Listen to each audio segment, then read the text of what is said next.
Hello and welcome to ज़रा हटके। मुबशर ज़ैदी खान का सलाम कबूल कीजिए। बात करेंगे अक़वाम मुत्तहिदा की जनरल असम्बली की और तफसीलात हैं वो सबके पास। जनरल असम्बली की बात से पहले मुझे अपने बचपन की याद दिलाने दें। जब से मैंने होश संभाला है मैं यही देखता आ रहा हूँ और आई एम श्योर आप भी देख रहे होंगे और आप भी जो गलत जगह कट लग रहा है कि गलत जगह कट लग रहा है कि हर अमरीकी सदर, हाँ, हर अमरीकी इंतज़ामिया उसके हाथ में एक डंडा होता है। आलमी बिरादरी, तुमने अगर ये बात नहीं की तो आलमी बिरादरी को तशवीश हो जाएगी। आलमी बिरादरी देख रही है, आलमी बिरादरी तुम्हें नहीं छोड़ेगी। पिछले एक हफ्ते से आलमी बिरादरी पता है क्या कर रही है? क्या कर रही है? सलामती कौंसिल में अमरीका एक तरफ और 14 अरकान एक तरफ, यरूशलेम का फैसला गैर कानूनी, और वो कह रहा है कि हम तुम्हें एक एक को देख लेंगे, तुम समझते क्या हो। आलमी बिरादरी को कह रहा है। जी जी जी बिल्कुल। अब से कुछ देर पहले जो आखिरी कील थी अक़वाम मुत्तहिदा के अंदर अमरीका के ताबूत में, वो ठोंक दी अक़वाम मुत्तहिदा की जनरल असम्बली ने। 193 इसके अरकान हैं। तो यरूशलेम के स्टेटस के बारे में ये करारदाद मंजूर हुई कि अक़वाम मुत्तहिदा के अलावा कहीं भी कोई भी फैसला गैर कानूनी तस्वुर होगा और उसकी कोई हैसियत नहीं होगी। ठीक है। अच्छा, 193 में से 172 ममालिक ने किसी न किसी तौर इस कार्रवाई में हिस्सा लिया। 128 ने करारदाद के हक़ में वोट दिया, 9 ने करारदाद के ख़िलाफ़। अब मैं आपके सामने नाम लेता हूँ 9 के, ज़रा बताइएगा किन किन ममालिक को आप जानते हैं। टोगो जानता हूँ। जानते आप जानते हैं? हाँ, पिलाओ, पिलाओ, किसको पिलाओ? हाँ अच्छा, सॉरी, इंशाल्लाह नहीं जानते। चिकन पिलाओ, चिकन, अच्छा। मार्शल आइलैंड, मार्शल आइलैंड में बिल्कुल जानता हूँ। उनका कानून बहुत चलता है, मार्शल लॉ। हाँ जी हाँ, एग्जैक्टली। क्या बात है। कैसे देखें मेरे साथी कितने ज़हीन हैं। माइक्रोनेशिया, ओह सर, ये माइक्रोवेव के बाद इजाद हुआ। Very good. हाँ, ये माइक्रोवेव यहाँ ही इजाद हुई है, नहीं तो इसको माइक्रोवेव बोलते हैं। नाउरो, ये जो शलवार में बांधते हैं। अच्छा, ग्वाटेमाला तो जानते हैं। होंडुरस भी जानता हूँ। होंडुरस भी जानते हैं। अच्छा, बराबर। तो भाई इन्होंने करारदाद के खिलाफ वोट दिया। ये 9 ममालिक में शामिल हैं और जो प्रोमिनेंट ममालिक हैं इनमें, इन 9 में वो 2 हैं। अमेरिका। 35 गैर हाजिर रहे। जी, अच्छा, उनमें मैं हर एक के नाम नहीं लूँगा, इसी तरह के हैं नुआरो वारो टाइप के। इम्पोर्टेंट नाम बता देता हूँ आपको। अर्जेंटीना गैर हाजिर, ऑस्ट्रेलिया गैर हाजिर इसलिए कि वहाँ बेसिस है। बोस्निया हर्ज़ेगोविना पे मुझे हैरत है यार, ये OIC का मेंबर है और इसके लिए क्या क्या नहीं किया पूरी आलम इस्लामी दुनिया ने, जब खाना जंगी हो रही थी और कत्लेआम वगैरह हो रहे थे, आपको पता ही है। लेकिन इसकी पता है एक पॉसिबल वजह हो सकती है जी। अब अगेन मैं किसी को गारंटी के साथ नहीं कह रहा, लेकिन अमेरिका का बहुत बड़ा किरदार था सर्ब्स को हराने में during the Bosnian civil war. I mean, जब आखिरकार बिलाखिर उन लोगों ने एक्शन लिया। इनफैक्ट मार्गरेट थैचर का भी इसमें बहुत बड़ा हाथ था कि इनसे सैंक्शंस हटाओ। हो सकता है कि उसकी यार, जब हो सकता अब्दुल फतेह अल सिसी और काबुल हुकूमत हक में वोट दे सकती है, जो कि सबसे ज्यादा प्रो अमेरिकन है, उनका तो दारो मदारी अमेरिकन एड पे है ना। सही बात है। तो बोस्निया पे ये जस्टिफिकेशन में आपकी नहीं, देखिए वो तो फिर अब हो सकता है कि बोस्निया की सोच अलग है ना यार, ये लोग एहसान फरामोश है। एनीवेज, दुख हुआ। अच्छा, कनाडा भी एब्सटेन रहा और मेक्सिको भी रहा। अच्छा, कनाडा का यार, अच्छा, वो इसलिए ना बॉर्डर मिलता है ना भाई। बॉर्डर दोनों मुल्कों का मिलता है, मेक्सिको का भी मिलता है और कनाडा का मिलता है। इस पर्सपेक्टिव और दरमियान में ट्रम्प है। लेकिन भाई ट्रूडो तो बहुत ज्यादा मतलब वो जो है ना ह्यूमन राइट्स और वो ये सारी चीजों पे डाइवर्सिटी को ब्रेस करने एक और इसमें ये भी है कि आखिरकार military and economic ties Israel के साथ भी ठीक ठाक है। हाँ, लेकिन वो फिर अगेन बहुत लोगों की है। अच्छा, फिलीपींस एब्सटेन, पोलैंड एब्सटेन और OIC का एक मेंबर युगांडा एब्सटेन। तो ये 35 ममालिक में शामिल है। इंडिया ने हक में वोट दिया है। ठीक है। अच्छा, भूटान वाहिद जनूबी एशिया का मुल्क है जो एब्सटेन में है, बिल्कुल सार्क ममालिक में जो है। ये जो इजलास था जनरल असम्बली का, ये तुर्की और यमन की दरख्वास्त पे बुलाया गया था और जो सलामती कौंसिल में करारदाद पेश की थी वो मिस्र ने की थी, बिल्कुल, जो 1 और 14 से जो है वो मेरे ख्याल अफगानिस्तान को स्पॉन्सर भी था। हाँ अच्छा, ये जो जनरल असम्बली था की करारदाद थी, ये हालांकि ये बाइंडिंग नहीं होती लेकिन एक अखलाकी ज़ाहिर है, इसका वेट होता है।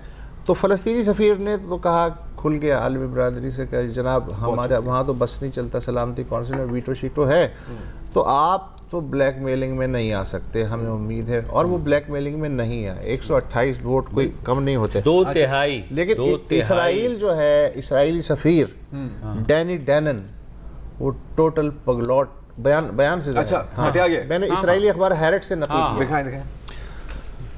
ये अक़वाम मुत्तहिदा की जनरल असम्बली के 193 अरकान को क्या कह रहा है, 192 सॉरी, तुम वो कठपुतली हो जिसकी डोर फ़लस्तीनी पपेट मास्टर खींच रहा है।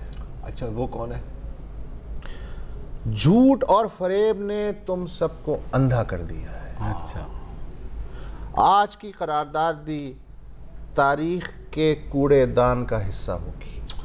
ये इसराइली सफ़ीर ने वोटिंग से पहले उसे पता चल गया था क्या होने वाला। अच्छा, नेतन्याहू साहब, इनके जो बॉस हैं डैनी डैनन के, उन्होंने कहा जी, उन्होंने काम ही सीधा कर दिया, उन्होंने कहा जी अक़वाम मुत्तहिदा झूठ का गढ़ है सर। अच्छा ठीक है ठीक है जी, है मान लिया।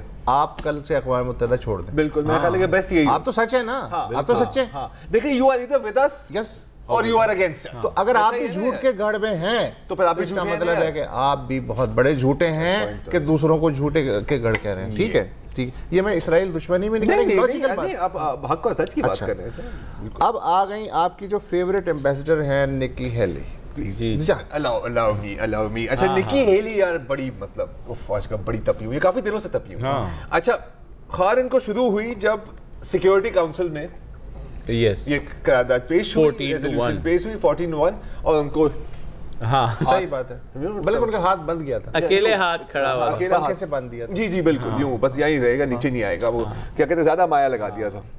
एनीवे, तो उस दिन कहती है कि आज जो हमने देखा है सिक्योरिटी काउंसिल में, ये एक इंसल्ट है, हम कभी नहीं भूलेंगे, कभी नहीं भूलेंगे हम। ये एक और एग्जाम्पल है कि ये जो यूनाइटेड नेशंस आपने यहाँ खड़ी की हुई है, ये कोई अच्छा काम कर ही नहीं सकते। They do more harm then good. आलमी बरादरी नहीं, ये तो चलिए आलमी बरादरी की सिक्योरिटी काउंसिल, आलमी बरादरी में अभी आ रहे हैं। अच्छा, अभी तो आई नहीं ना उसके ऊपर। अच्छा, फिर एक दिन कबल जब वोट होने वाला था, उससे पहले उन्होंने कहा कि वोट से 2 दिन पहले निक्की हेली कहती है कि जी हमें ये यूनाइटेड नेशंस में हमेशा कहा जाता है, क्या कहा जाता है, बड़ा मजेदार है, डू मोर। कितना करें? I'm sorry, एक सेकंड। अभी कहा जाता है यानी अमेरिका को डू मोर, गिव मोर। तो जब हम एक फैसला लेते हैं अमेरिकन कौम की जज्बात को मद्देनजर रखते हुए, और कि हम अपने सफारत खाने को कहां लगाएंगे, तो हम ये तवक्को नहीं रखते कि जिनकी हमने मदद की है वो हम नमक हरामी करें, वो खिलाफ हमारे नमक हरामी हमारी बिल्ली और हमें ही म्याऊं। अच्छा, राइट। अच्छा, नहीं इट्स नॉट ओवर येट यार, बेबी और भी रहता है। हाँ, फिर कहते हैं कि थर्सडे को एक वोट होगा, यानी आज हुआ, जिसको हमारी चॉइस को क्रिटिसाइज किया जाएगा। हम इन सब लोगों के नाम लिखेंगे। कितने नाम लिखने पड़ रहे हैं? हाँ जी, 128 मोर। सर एक और है सर, मैं निक्की हेली को कंप्लीट कर लेता हूँ, फिर आगे चलते हैं जी। फिर कल की बात है कि जब पता ही लग गया था कि क्या होने वाला है ना गेम, उन्होंने कहा कि जी बिल्कुल जैसे ट्रंप सरकार ने फरमाया है, इनको हमारे खिलाफ वोट करने दो, हमारे बड़े पैसे बचेंगे। वो क्यों? क्योंकि आखिरकार ट्रंप ने क्या कहा था कि जो हमारे खिलाफ वोट करेगा हम उसकी पैसे काटेंगे। अच्छा, आज फाइनल स्टेटमेंट निक्की हेली की अब इस वोट के बाद आई है कि ये दिन अमेरिका हमेशा याद रखेगा जब हमें सिंगल आउट किया गया है पूरी यूनाइटेड नेशंस के साथ। मजे की बात है, हम अपना सिफारत खाना वहीं रहेंगे, लेकिन हम इस वोट को ठीक है। ये एक हफ्ते में दूसरी दफा कह रही हैं। चले अब पहले सिक्योरिटी काउंसिल पहले तो भूल गई थी, अब वो दोबारा याद। अब हम ये असेस करते हैं कि भाई ट्रंप आज के बाद जाहिर है उन तमाम ममालिक की इमदाद बंद कर देंगे जिन्होंने आज वोट दिया है। अच्छा, टॉप 10 जो अमरीकी इमदाद के वसूल कुनिंदा है, मैं उनकी लिस्ट बताऊँ आपको। सबसे ज़्यादा मदद मिलती है अफ़गानिस्तान को। अफ़गानिस्तान ने आज अमेरिका के खिलाफ वोट दिया। अच्छा, को स्पॉन्सर भी किया। हाँ, अच्छा, बंद करो भाई इसकी इमदाद। दूसरे नंबर पे इमदाद मिलती है इसराइल को, उसकी तो जारी रहेगी, तो कोई मसला ही नहीं, इनफैक्ट ज़्यादा हो जाएगी। तीसरे नंबर पे है मिस्र। बिल्कुल, मिस्र वो मुल्क है जिसने सिक्योरिटी काउंसिल में रेजोल्यूशन इंट्रोड्यूस करा, उसकी इमदाद कल से बंद हो जाएगी। इराक आपको पता है अमेरिका का बच्चा है, लेकिन इमदाद तो बंद हो, इराक तक नहीं। सर शैतान बच्चा है ना। उर्दन ने खिलाफ वोट दिया, वो भी गए काम से, वो भी गए काम। पाकिस्तान ने खिलाफ वोट हम तो वैसे ही उसमें हैं। हमारी तो वैसे ही 5-6 जगहों से वो कह रहे हैं कि हमें काट देंगे तुम्हारी इमदाद। नहीं, ऑलरेडी कट ही चुकी है मेरे ख्याल में, अब छिल्लड़ी बाकी बचा है। हाँ, तो रख ले छिल्लड़ी। अच्छा, कीनिया का एंसेस्ट्रल ताल्लुक है साबिक अमरीकी सदर से, उसके बावजूद आज उसने अमेरिका के खिलाफ भाई नहीं रहा यार ये। अच्छा, ये भी टॉप 10 रेसिपिएंट्स में शामिल है। जी बिल्कुल, इनकी इमदाद भी गई। अगर हम बंदा सोचे एक सेकंड के लिए कि अमेरिका के जौहरी हथियार ट्रंप के नन्हे मुन्ने हाथों में है इसके बारे में I am sorry, sitting legislators, कानून साज अमेरिकन कह रहे हैं यार मुझे लगता है बंदा क्रैक है। हाँ, और मतलब मैं ऐसे नहीं कह रहा कि यार वो बंदा मतलब डॉक्यूमेंटेड साइको के। आपको पता है एक स्टोरी भी लीक हुई थी, वो 1-2 अखबारात में छपी, फिर वो ऐसा हो गई। 2 जो हैं इसकी टीम के मेंबर, हाँ, उन्होंने आपस में वैसे प्राइवेट गुफ्तगू शुरू कर दी। उन्होंने कहा यार ये बड़े मियाँ हैं तो पागल। उस ज़माने में वो इनकी पर्सनल उससे चल रही थी, नॉर्थ कोरिया के डिक्टेटर से, क्या नाम है उनका, किम जोंग, गालम गलोच चल रही थी, और वो रॉकेट मैन वाली जो। अच्छा, और इन्हें लगा कि ये जो है ना ये कल सुबह ये बटन दबा तो आपस में वो प्राइवेट डिस्कशन कर रहे थे कि यार अगर इस बड़े मियाँ ने ये काम किया ना, बटन छुपा के नहीं, अच्छा, हम इसे नीचे गिरा लेंगे जमीन। इस लेवल पे गुफ्तगू हो रही है यार, तू ऊपर से पकड़, मैं इसके हाथ बांधता हूं। अच्छा, तो वो साहब कह रहे हैं पाकिस्तान से कि भैया ये जो जौहरी है ना हथियार, हमें आप पे तशवीश है, जरा इनकी हिफाजत साबित करें कि आप कर सकते। मुझे टॉम एंड जेरी याद आ रहा है, वो एक बटन होता है ना जिसको दबाते जोर जोर से और कुछ नहीं होता, लेकिन दबाते जाते तो तुमने हमें ब्रेक का बटन दबा लेते हैं हम एक सेकंड के लिए। हाँ, फिर ब्रेक के बाद बहुत लतीफ़ है सर। अच्छा, तो बहुत एक ब्रेक ले लीजिए।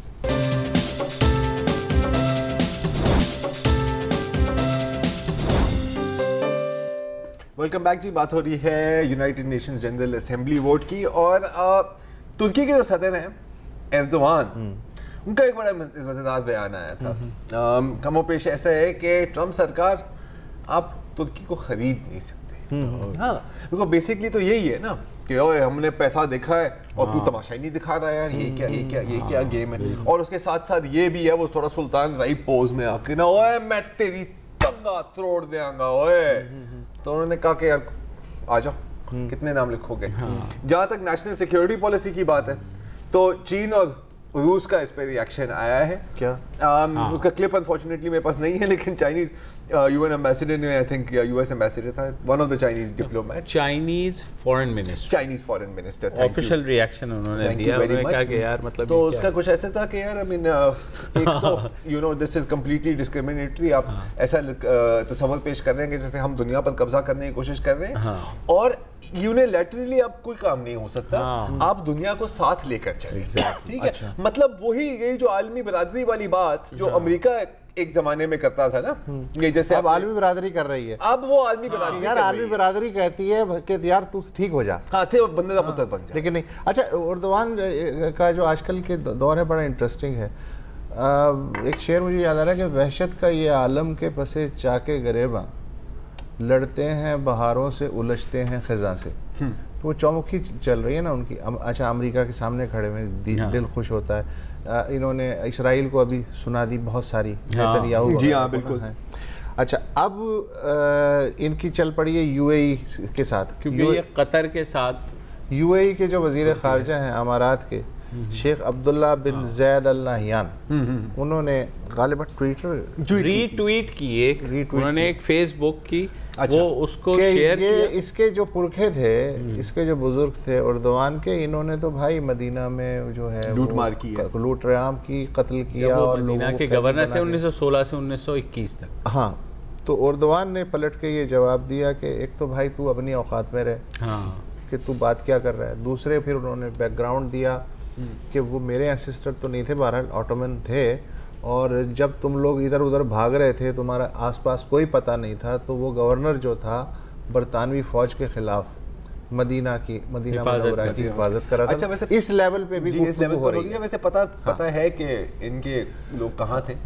ये लॉरेंस ऑफ अरेबिया के साथ थे और उस वक्त। हाँ, फिर उसके बाद क्या मिला भाई? के बाद सऊदी अरब मिला ना सर। और क्या मिला?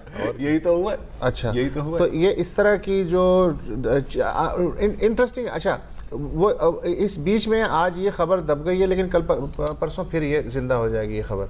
रियाद पे जो दूसरा मिसाइल गिरा, जी, और उस पे जो है आप ही बता रहे थे ना कि मेड इन, या वो उन्होंने कहा है सऊदी हुकूमत ने कि भाई हमें जो है ईरान के वो जो मिसाइल्स हैं उस पर कोई ईरानी साख्ता होने के शवाहिद मिले हैं, या लिखा हुआ था या उस पर निशानात बने हुए थे, इस तरह करके। अच्छा, अब मुझे नहीं पता वो फटने के बाद कैसे वो नहीं डिब्री और पीसेस तो मिल जाते हैं ना, इस तरह जैसे मतलब वो मलेशियन एयरलाइंस को जो मिसाइल से मारा था वो हो जाता है। आई मीन देखिए, ये तो आई एम सॉरी मेरे लिए बिलीवेबल तो नहीं है ना कि हुसी खुद मिसाइल बना रहे हैं। नहीं जाहिर है, ठीक है, ईरानी बिल्कुल कहीं से आ रहे हैं। वो एक अलग बात है कि कंप्लीट एक एम्बार्गो है एयर एंड सी का, वो कैसे आ जाते हैं अल्लाह जानता है, लेकिन फिर भी इट हैपेंस। जो भी है एक बहुत डेंजरस खतरनाक बात तो है, बिकॉज अगर अभी तक तो ये मिसाइल्स इंटरसेप्ट हुए हैं या टारगेट मिस किया है, राइट, रियाद एयरपोर्ट पे और यहाँ पर भी अटैक हुआ। अगर ये कामयाब अटैक हो गया, हाँ, तो ये एक फिर बहुत बड़ी एस्केलेशन हो जाती है। अब अच्छा लगता बड़ा अजीब है, क्योंकि अगर आप यमन की तरफ से साइड से देखें तो 10,000 से ज्यादा लोग तो जहां बहक हो, सही बात, millions are at risk of starvation, cholera, मतलब ऐसी बीमारियां जो पिछले 100-150 सालों में इस लेवल तक नहीं पहुंची, ठीक है ना। तो कल बीबीसी ने एक असेसमेंट मैं पढ़ रहा था उसका, कि उसने ये सिनेरियो दिखाया कि अगर सऊदी अरब और ईरान की बाकायदा आमने सामने जंग छिड़ जाती है तो दो तो अगले 1 घंटे में ही कूद जाएंगे उस जंग में, इसराइल और अमेरिका। उन्हें तो बहाना चाहिए। बिल्कुल बिल्कुल। और अगर एक फरीक ने उन्हें बुला लिया अपनी मदद के लिए तो वो तो हाजिर है। अच्छा, उसके बाद होगा ये कि बकौल उस असेसमेंट के हो सकता है 2, 2.5, 3 दिन के अंदर ईरानी एयरफोर्स और बाकी इंस्टॉलेशन जो है वो बराबर हो जाएं। लेकिन उसके बाद जो लॉन्ग टर्म एक सीज़न आने वाला है खून और तबाही का पूरी क्रेसेंट में, जी, खलीज फार्स से लेके और लबनान तक, अब उसका क्या नतीजा निकलेगा, क्या शक्ल निकलेगी, कोई कुछ नहीं। लिहाजा हर आदमी जो है वो आंखों में आंखें डाल के भी बैठा हुआ है, लेकिन पहल नहीं करना चाहता। मगर कोई एक दिन ऐसा आएगा कि किसी के नर्व्स जो हैं वो जवाब दे जाएंगे। तो उस लिहाज से ये बहुत बड़ा दिन है कि आज भी ताकत के मुकाबले में 128 मुल्क के, जिनमें बरतानिया, फ्रांस, इटली, स्पेन, ये ना भी दें तो फ्री वर्ल्ड, हाँ फ्री वर्ल्ड, वो सारी की सारी, और रूस और चाइना तो हैं ही, और वो ममालिक जो अमेरिका से बराह रास्त इमदाद लेते हैं और फ़र्ज़ करेंगे इमदाद बंद भी हो जाती है तो उनके लिए मसला होगा, उन सब ने मिल के अक्रॉस द बोर्ड आज जिस आलमी यकजहती का मुजाहरा किया है, मुझे लगता है कि अभी बहुत बुरे दिन नहीं आए हैं इस दुनिया में। बिल्कुल ठीक है, सही बात है। ले लेते हैं न्यूज़ अपडेट। जी,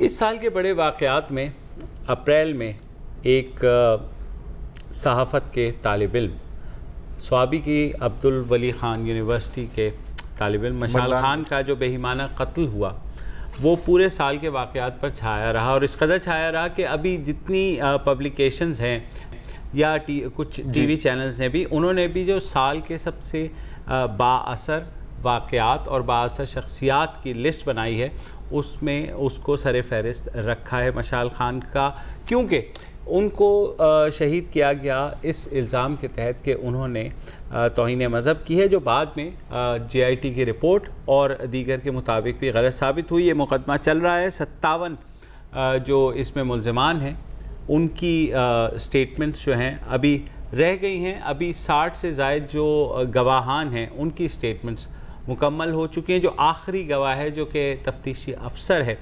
उसकी जो स्टेटमेंट अभी रिकॉर्ड हो रही है और उस पर अभी क्रॉस क्वेश्चनिंग भी होगी। फिर उसके बाद ये 57 जो एक्यूज़ हैं जिनको हुआ है, 3 मफरूर हैं, जिनमें एक पीटीआई के काउंसलर भी आरिफ हैं, वो भी अभी तक नहीं पकड़े गए, तो वो भी जो है उसके बाद अपनी स्टेटमेंट देंगे। तो इनके वालिद मशाल खान के मोहम्मद इकबाल साहब, उन्होंने बारहा जब से ये वाक़या हुआ है वो यही कहते आए हैं कि मेरे बेटे के साथ जो हो गया वो तो हो गया। उसके बाद वो कहते हैं कि कम से कम ऐसा इंसाफ ज़रूर मिलना चाहिए कि आज के बाद कोई और पाकिस्तान का तालिब इल्म मशाल खान ना बने। और साथ ही वो ये कहते हैं कि रियासत जिस बयानिए की बात करती है, जो दहशतगर्दी के ख़िलाफ़ बयानिया देने का, ये वाक़या उसकी बुनियाद बन सकता है। तो हमारे पेशावर के साथी हैं सिराज, वो गए आज इकबाल खान साहब के गांव स्वाबी, और जहां मशाल शहीद की कब्र के साथ ही बैठे हुए मोहम्मद इकबाल साहब से उन्होंने गुफ्तगू की। इकबाल साहब क्या कह रहे हैं, मुलाहिज़ा कीजिए। मशाल खान बहुत अजीम इंसान था, बहुत तालीम याफ्ता आदमी था, इंजीनियर था, जर्नलिज़म में वो टाफर था और हर किस्म की स्टडी में। दूसरी बात यह है कि वो एक सूफी था और वो एक ह्यूमनिस्ट था, तो इसलिए ऐसे आदमी का जो है ना चला जाना बहुत बड़ा नुकसान है हमारे लिए भी और इस मुल्क के लिए भी। यही तो मैंने पहले दिन से, जिस वक्त उसको इधर जो है ना लहाद में उतार रहे थे, तो मैंने यही बात की थी कि हमारा मशाल तो चला गया, तो बात ये थी कि चलो मैं खामोश हो जाऊं, लेकिन ज़मीर ने कहा कि मुजरिमाना खामोशी इख्तियार मत करो, हमने जो है ना लड़ना है। और इस तरह अगर हम आगाज़ भी करें तो इंशाअल्लाह ताला आगे जो है ना, अगर आप इस तरह देखें तो मशाल खान को जो है ना तमाम दुनिया सपोर्ट करती है, तमाम मुल्क सपोर्ट करता है। तो ये वो मेरा आवाज़ है जो मैंने नहीं दबाया और मैंने वो अपना आवाज़ निकाल दिया, और मैंने इस आवाज़ के ज़रिए तमाम आवाम से अपील भी की कि ये आवाज़ मेरा आवाज़ नहीं है, ये आप लोगों की आवाज़ है। क्योंकि अगर मेरा ज़ाती आवाज़ होता तो मेरा मशाल तो वापस नहीं आ सकता है।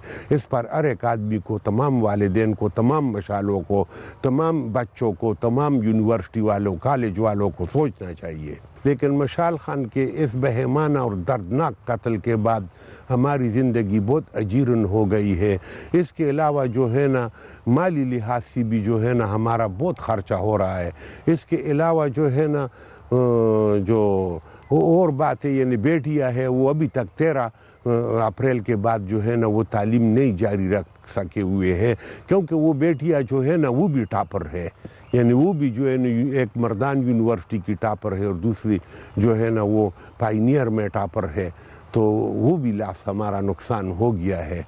हाँ, लेकिन बावजूद इसके जो है ना हम अपना मिशन जारी रखे हुए हैं। जहाँ तक इस मुल्क में इंसाफ का ताल्लुक है तो कभी किसी के साथ इंसाफ नहीं हुआ है, लेकिन केस के हवाले से देखा जाए तो हमारा केस जो है ना वीडियोस के ज़रिए और जो गवाहान ने बयानात कलमबंद किए उसके ज़रिए से 99% केस हमारा मजबूत है। इसके बावजूद भी अगर कोई पुरस्रार हुकूमत जो है ना इंसाफ के सर पर कोई पाँव रखता है तो हम उसमें क्या कह सकते हैं। फिर वही तरीका होगा, वही चीज़ होगा और लोग हंसेंगे। हाँ, अगर इंसाफ हो गया तो इससे हमारे मुल्क के इंसाफ के निज़ाम का और हमारे पाकिस्तान का जो है ना चेहरा दुनिया में रोशन हो जाएगा। इसी तरह तो कोई ख़ास बात नहीं हुई है, लेकिन बाद लोगों ने अगर इस तरह थोड़ा बहुत इसरार किया है तो मैंने पहले उसको बोला है कि आप मशाल खान की वीडियोस पहले देखें, फिर आकर जो है ना जरगे करे या वगैरह वगैरह करे। तो मेरे ख्याल में वो लोग ये जुर्रत नहीं कर सकते, क्योंकि उन्होंने बहुत घिनौना जुर्म किया है, बहुत जुल्म किया है, बहुत सितम ढाया है। इस 2017 में बहुत बेइज्जती की है, तो उसमें उसको अगर हया होगा तो वो कैसे हमसे कहेंगे। प्रेशर तो नहीं है? प्रेशर नंबर कोई नहीं जी, कोई धमकी करे तो हम धमकियों को बर्दाश्त करने वाले लोग हैं। हाँ जी, हम किसी की धमकियों से नहीं डरते। जी, आपने सुना जो उन्होंने जिस तरह से अपने ख्यालात का इजहार किया मोहम्मद इकबाल खान साहब ने, और मैटर ऑफ कंसर्न बस वही है कि उनकी साहबजादियाँ जो हैं, 2 बेटियाँ, वो अभी तक स्कूल नहीं जा पाई। सिक्योरिटी के लिए खैबर पख्तूनख्वा हुकूमत ने बहरहाल उनके घर पे सिक्योरिटी फराम की हुई है, वकील फराम किए हुए हैं, वकील उनका केस लड़ रहे हैं। वो ख़ुद भी मुतमईन है, बहुत अच्छी बात है। ज़ाहिर है मशाल खान वापस नहीं आ जाता, लेकिन इनका जज्बा जो है ज़रा यही है कि दोबारा ना हो। हौसला इतनी हिम्मत, इतना शऊर मैंने कम लोगों में देखा है। और मतलब अल्लाह माफ़ करे, अगर शायद मैं इनकी जगह में होता, हाँ तो टूट गया होता या 10 कत्ल कर दिए होते। ऑनेस्ट बात कर रहा हूँ मैं। मोस्ट लाइकली टूट ही गया होता, लेकिन अगर नहीं टूटता तो मैंने इंतकाम लिया होता अब तक। और यही जो बात कर रहे हैं ना सर, कि मतलब ये मानते हैं ना कि वैसे तो इंसाफ नहीं हुआ इस मुल्क में। अब देखें, इस तरह का केस है, on the record video evidence है, खुले आम, मेरे को ब्लाइंड मर्डर तो नहीं है ना यार, कोई कम कमरे में तो नहीं हुआ ना यार। अब इस तरह के केस में अगर इनको पनिशमेंट नहीं मिलती तो फिर तो मेरा ख्याल है कि पूरे सिस्टम को ही रैप अप कर दो ना यार, कोई फायदा नहीं। जंगल का कानून बस कह दो जंगल में भी सर आप बस अपनी खैर जब तक फैसला नहीं हो जाता, नहीं बिल्कुल तब तक हमें इनसे बात की आज जब ना, तो मैंने कहा जी आपने खुद भी अपनी स्टेटमेंट दी है, तो कह रहे मैंने तो बड़ी मुख्तसर सी स्टेटमेंट दी है कि आप वीडियो में खुद देख सकते हैं कि कौन कातिल हैं, उसके बाद भी अगर आप समझते हैं कि कुछ तो इसके अलावा मेरे पास और अच्छा ये जो कह रहे हैं ना बेटियों की तालीम का, जाहिर है ये है तो सीरियस मसला। और पहले मेरा भी ये ख्याल था कि यार ये तो बड़ी ज़्यादती हो रही है, उनकी तालीम क्यों रुकी हुई है। लेकिन मैंने सोचा तो अब मेरी समझ में ये आ रहा है कि दुश्मनियाँ जो है ना, वो उनका आपको पता नहीं चलता कि वो क्या रुख लेंगी। एग्जैक्टली। तो अब मुझे लग रहा है कि इनका ये फैसला ठीक है कि बच्चियों को घर में रखा जाए। हाँ नहीं देखिए सर, मतलब हम उनकी नुक्ते नजर से देखें ना, बिल्कुल आई एग्री विद यू 100% यार, कि जब इतना कुछ हुआ है, हाँ किसी बंद गली में नहीं, खुले एक यूनिवर्सिटी में और इतने लोगों के हाथों, वो तो बेटा था यार, अपनी बेटी को आप कैसे अपनी आंखों से कहोगे कि यार दूर चली जाओ। मतलब 24 घंटे आपको यही परेशानी होगी, कहाँ हो 2 मिनट कॉल नहीं आई तो तुम टेंशन। बिल्कुल, लेकिन कम से कम जो इन्होंने कहा था कि कहीं और उनकी बच्चियों की तालीम का करवा दिया जाए, तो मेरे ख्याल में अगर वफाकी हुकूमत या खैबर पख्तूनख्वा हुकूमत करवा देती तो बेहतर ही होता, उसमें कोई मजाका नहीं था। बहरहाल जैसे हमने पहले जिक्र भी किया कि बहुत सी पब्लिकेशंस, बहुत से टीवी चैनल्स, मशाल खान जो है पर्सन ऑफ द ईयर, जिससे सबसे ज़्यादा पाकिस्तानी सोसाइटी पे इम्पैक्ट डाला 2017 में, उसके लिए वो कर रहे हैं, तो आप जाएं और उनके लिए वोट भी करें। हेरल्ड जो डॉन का मैगज़ीन है वो भी सर्वे कर रहा है, दूसरे टीवी चैनल्स ने भी सर्वे किया है, just for the sake of कि एक बयानिया जो मशाल खान के वालिद चाहते हैं कि हमारा मुल्क इस शिद्दत पसंदी को शिकस्त दे, उससे हमें निकलना चाहिए। फ़िलहाल इतना ही, एक छोटी सी ब्रेक के बाद वापस आते हैं।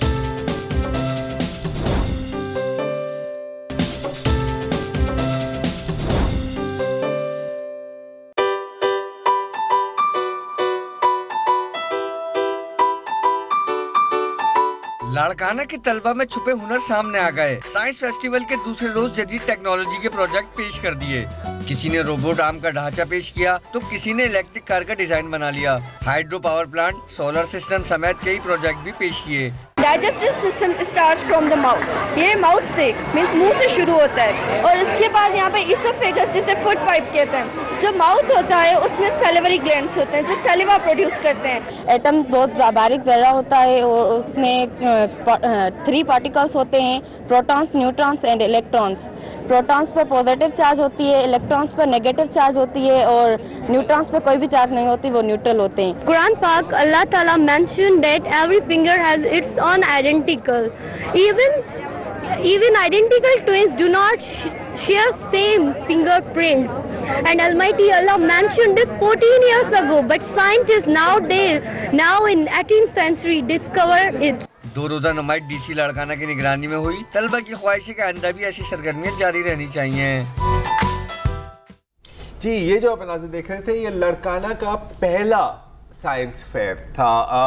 आपको याद होगा कि मेरे ख्याल कुछ माह पहले कराची में होने वाले science fair, Dawood public school, वो आपको हमने विजुअल्स भी दिखाए थे, उस पर बात भी की थी। उसके बाद लग रहा है कि ये जो ट्रेंड है ये अब बड़े शहरों से निकलकर, वेल लाड़काना भी कोई छोटा शहर नहीं है, लेकिन कराची, लाहौर, इस्लामाबाद, क्वेटा के हिसाब से तो कम छोटा ही है पेशावर से। इसके पीछे मतलब जाहिर है कि सिंध हुकूमत का भी रोल रहा है। तो आप चीज़ें देख रही थी, ये तो ज़्यादा थियोरेटिकल बात हो रही थी ना, protons, neutrons, oesophagus and so on and so fourth. कुछ कंस्ट्रक्शन भी की है स्टूडेंट्स ने, जैसे कि ये जो फीमेल स्टूडेंट्स हैं इन्होंने क्या बनाया है आपको ज़रा दिखाते हैं। मैं सादिया अल्ताफ़ हूँ और मैं IBA पब्लिक स्कूल लड़काना में पढ़ती हूँ और हमने आज ये वैक्यूम क्लीनर बनाया है जो कि वर्किंग है और मैं आपको दिखाती हूँ कि ये कैसे वर्क करता है।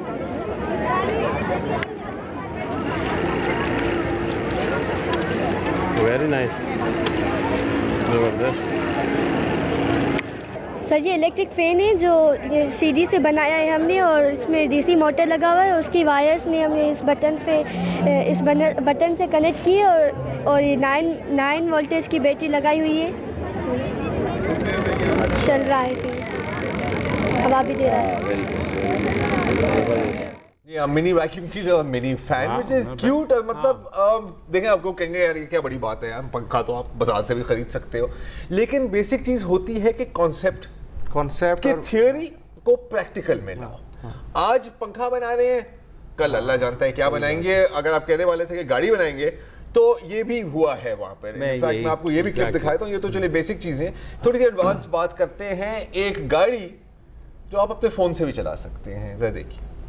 साइंस एंड टेक्नोलॉजी से हम आए, असदुल्ला बिरोई मेरा नाम है, और ये हमने जो ये RC रिमोट कंट्रोल्ड कार बनाई हुई है जीप, जिसमें हमने आर्डिनो के थ्रू, ब्लूटूथ के थ्रू हमने कंट्रोल किया है। अगर हम इससे चाहें तो वाईफाई से कंट्रोल करके भी हम इसे चला सकते हैं। सॉफ्टवेयर जैसे ये चल रहा है, इस पर हम चला रहे हैं, जैसे ऑन हो रही है, ये बैकवर्ड में चल रही है, इसे फिर ऑफ करके हम फॉरवर्ड में भी चला सकते हैं। इसके अलावा हमने एक रोटेटिंग बिल्डिंग बनाई हुई है, रोटेटिंग ब्रिज बनाई हुई है, और रोबोटिक आर्म भी हमने बनाई है। उसके अलावा हमने एक इलेक्ट्रॉनिक रेफ्रिजरेटर भी लेकर आए हैं, एक DC 12 वोल्ट पर चलेगा, बगैर कंप्रेसर और बगैर गैस के।